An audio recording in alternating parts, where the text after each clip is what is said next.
एक कदम ईश्वर की ओर।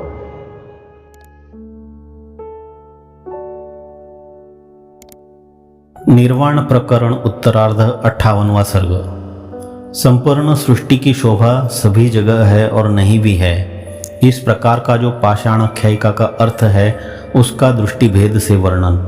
प्रासंगिक जो जीवन मुक्त पुरुष के अहंकार की अबाधकता थी उसका समर्थन किया गया। अब प्रकृत सर्वत्र सर्वथा सर्वम अर्थात सब जगह सब प्रकार से सब कुछ है, इस अर्थ की पाषाण ख्यायिका द्वारा जो प्रतिज्ञा की थी उसे पूछने के लिए भूमिका बांधते हैं। श्री रामचंद्र जी ने कहा, भगवान अहो, आपने मेरे उत्कर्ष के लिए फिर एक दृष्टि का अर्थात विज्ञान का उपदेश दिया। यह विज्ञान व्यापक और महान उदार है, विमल है, विपुल और अचल है। भगवान सब कुछ सब जगह सभी प्रकार से सत है और सब कुछ सब जगह सदा ही सत है। यह जो विषय प्रस्तुत हुआ था उसका अच्छे अनुभव से यदि विचार किया जाए तो सम अविषम एवं एक रस ही पर्यवसित अर्थात सिद्ध होता है। अतः सत्य स्वरूप ही है, क्योंकि जितने धर्म या धर्मी हैं उनका देश काल और वस्तु रूप से यदि सर्वात्मकता बन जाए तो भेद और भेदकत्व आदि की सिद्धि नहीं हो सकती। ब्रह्मन, अब इस विषय में मुझे जो यह संदेह है इसका निवारण कीजिए। भगवान, यह पाषाणाख्यान किस अंश की समानता लेकर कहा गया है? व्यावर्तक यानी भेद के हेतु धर्मों से युक्त पदार्थों का ही साधारण धर्म से सादृश्य माना जाता है, यह प्रसिद्धि है, अतः संदेह का होना स्वाभाविक है। महाराज वशिष्ठ जी ने कहा, श्री राम जी, सब कुछ सर्वदा सभी जगह है, यह जो प्रतिपादन करना है इसी अर्थ में पाषाणाख्यायिका का दृष्टांत दिया गया है। इसका किस तरह सादृश्य घटता है इसे मैं आपसे कहता हूँ। पाषाणाख्यायिका का मैंने इसलिए आरंभ नहीं किया है कि हमको पाषाण की समानता या सब धर्मों का संकर कहना है, किंतु पाषाण उदर के अध्यास का अधिष्ठान भूत जो ब्रह्म है उसमें असंकीर्ण रूप से सब जगत का अध्यास हो सकता है। यो संभावना बतलाने के लिए उक्त दृष्टांत का उपन्यास है। यह कहते हैं, छिद्रों से रहित अत्यंत घनीभूत अवयवों वाले पाषाणोदर में अर्थात पाषाणोदराध्यास के अधिष्ठान चेतन में भी हजारों सृष्टियां हैं। यह प्रस्तुत पाषाणाख्यान के द्वारा बतलाया गया है। अथवा भाव पदार्थों के उदराधिष्ठान भूत चेतन में जिस तरह हजारों सृष्टियों का संभव है, उसी तरह शून्यात्मक आकाश रूप अभावाधिष्ठान चेतन में भी असंकीर्ण रूप से समस्त जगत का आरोप संभव है।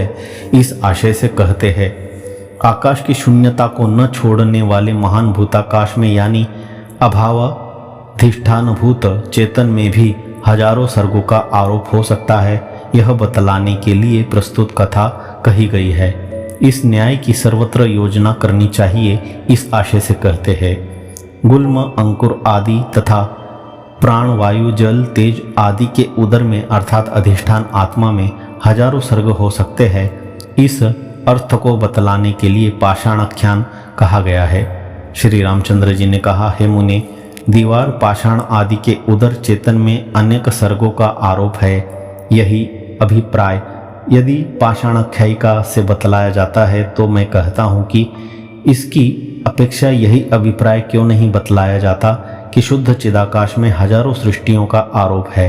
तात्पर्य यह है कि दीवार आदि भाव और शून्यात्मक आकाश आदि अभाव पदार्थों से युक्त चेतन में सभी सर्गों का आरोप असंकीर्ण रूप से हो सकता है।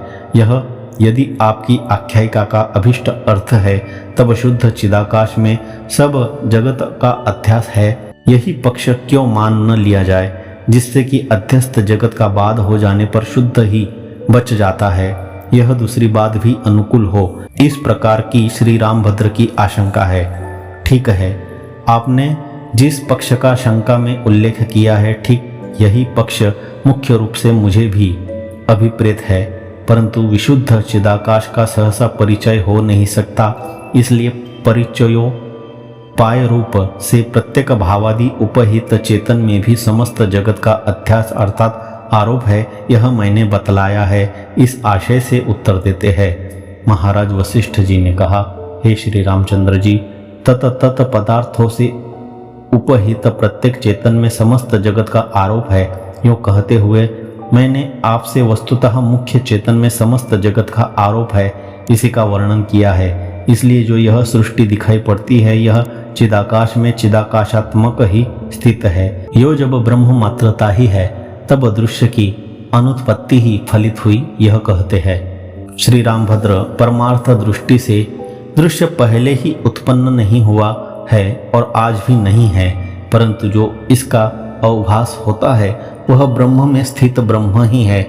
आरोप दृष्टि से भूतों के प्रत्येक परमाणु में सबका आरोप कर सब कुछ देखा जा सकता है और अपवाद दृष्टि में उससे विपरीत भी देखा जा सकता है। इस आशय से कहते हैं, जो पृथ्वी सृष्टियों से गाढ़ भरित अर्थात खूब भरी हुई न हो ऐसी अणु मात्र भी नहीं है, यानी सारी पृथ्वी सृष्टियों से एकदम खचाखच भरी हुई ही है और सृष्टि भी कहीं नहीं है, किंतु जो है वे सब ब्रह्माकाश रूप ही है। आरोप दृष्टि से पृथ्वी के प्रत्येक परमाणु में सर्ग के सर्ग भरे पड़े हैं तथा अपवाद दृष्टि में न कोई परमाणु है और न उसमें सर्ग ही भरे पड़े हैं, केवल ब्रह्माकाश मात्र है। ऐसा तेज का कोई भी अणु नहीं है जिसमें सर्गों की स्थिति न हो और वास्तव में तो कहीं पर भी सर्ग नहीं है, किंतु सर्ग रूप से भासमान सब ब्रह्माकाश मात्र है। ऐसा वायु का कोई भी परमाणु नहीं है जो सर्गों से भरा न हो और वे सर्ग भी वास्तव में नहीं है, किंतु वे ब्रह्माकाश मात्र ही है। अणु मात्र भी आकाश सृष्टियों से रहित हो ऐसा नहीं है, किंतु सब सृष्टियों से परिपूर्ण है और वे सृष्टियां भी नहीं हैं, किंतु वे ब्रह्माकाश मात्र रूप ही है। ऐसे मिले हुए पंच महाभूत भी नहीं हैं जो सर्गों से परिपूर्ण न हो, किंतु सर्गों से परिपूर्ण है, और कहीं सर्ग भी नहीं है, किंतु वे केवल चिदाकाश रूप ही है। पर्वतों का भी ऐसा कोई अणु नहीं है जो सर्गों से भरा पड़ा न हो, किंतु सभी परमाणु सर्गों से भरे पड़े हैं और उनमें कहीं भी सर्ग वास्तव में नहीं है, केवल ब्रह्म रूप ही वे है। सूक्ष्म भूत रूप उपाधि से युक्त हिरण्यगर्भ का भी ऐसा कोई अणु नहीं है जो सृष्टियों से भरा हुआ न हो, लेकिन उसमें भी वही स्थिति है। वास्तव में तो उनमें कहीं भी सर्ग नहीं है, किंतु ब्रह्म ही ब्रह्म है। हिरण्यगर्भ के निर्मित संसारों में ऐसा कोई सूक्ष्माति सूक्ष्म भाग नहीं है जो सदा ब्रह्म रूप ही न हो, किंतु सदा से ही वे सब ब्रह्म स्वरूप है। इसलिए ब्रह्म तथा सर्ग यह केवल वाणी में ही भेद है, वस्तु में भेद नहीं है। जैसे अग्नि एवं सूर्य की उष्णता में कोई परस्पर भेद नहीं है, किंतु उष्णता और अग्नि या सूर्य एक रूप ही है, वैसे ही जो सर्ग है वे परब्रह्म ही हैं और परब्रह्म ही सर्ग है। इनमें तनिक भी भेद नहीं है, किंतु एक रूप ही है। भद्र, यह सर्ग और ब्रह्म आदि जो शब्द है उनके विषय में यदि विचारा जाए तो अर्थ से शून्य होकर अत्यंत अनिर्वचनीय वस्तु का बोध कराने वाले उस तरह दिखाई देते हैं जिस तरह कुठार से चीरे जाने वाले काठ में उसके बोधक जो भिन्न भिन्न शब्द है वे पृथक अर्थ शून्य होकर केवल काठ वस्तु को बोध कराते दिखाई देते हैं। इसका गंभीर भाव यह है कि पहले सर्ग शब्द और ब्रह्म शब्द के ऊपर विचार कर लेना चाहिए कि असल में उनसे क्या अर्थ निकलता है। सर्जन क्रिया के कारण सर्ग शब्द है और बृहण यानी वर्धन क्रिया के कारण ब्रह्म शब्द है। सर्जन और वर्धन में तो कोई परस्पर भेद नहीं है, अतः ब्रह्म और सर्ग आदि में भी भेद कैसे हो सकता है। अब इन सर्ग और ब्रह्म शब्द में भेद करने वाला जो आनुपूर्वी आदि धर्म है वह भी असल में तो कोई चीज है नहीं, अतः उससे रहित सर्ग और ब्रह्म आदि शब्द लक्षणा से किसी अनिर्वचनीय अर्थ का ही बोध कराते हैं, अपितु क्रिया भी क्रियावान के स्वरूप से अलग नहीं है। यदि कहे कि क्रिया और क्रियावान एक नहीं है किंतु एक आधार और दूसरा आधेय है, अतः इसका भेद है, तो यह भी कहना ठीक नहीं है, क्योंकि इनके आधाराधेय भाव का निरूपण आप कर ही नहीं सकते।